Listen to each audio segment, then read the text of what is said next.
Hey Lex, this is Andy Heller. I want to read a few paragraphs and see if I can get on your audiobook list. So I'm going to send this to YouTube. But anyway, I got chapter 34, One Rock, Three Countries. So I'm going to start to read it. I was with a few other tourists in a remote village in northwest Laos, close to the borders of Burma, China, and Vietnam, preparing to go on a 3-day, 2-night trek through rugged mountains and jungles. A few months prior, while having breakfast at a hotel in Hanoi, an American family told me how much they loved Laos and the villages in this area.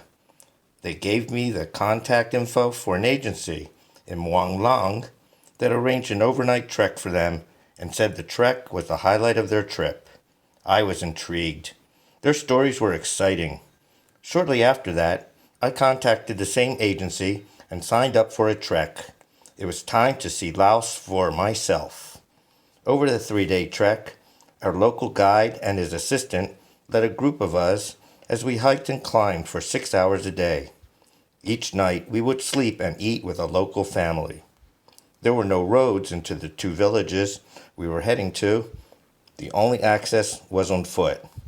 I was eager to visit such isolated places and see what life was like there. Along the way, we saw bamboo forests, pine trees, rushing rivers, and opium poppy fields. Yes, opium. Even though we could see the blossoming poppy fields from a distance, we dared not get close. Our guides had already warned us to stay away. In my imagination, I saw us venturing into the poppy fields to take pictures and get an up-close look at the natural source of morphine, codeine, and heroin.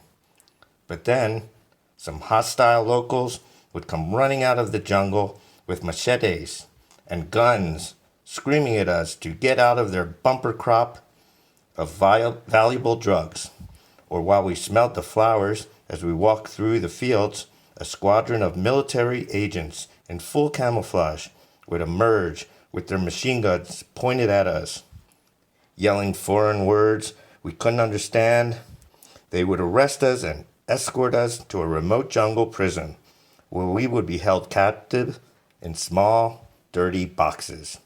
We would have no access to Wi-Fi, coffee, or beer, and they would torture us by making us watch Nicolas Cage movies around the clock.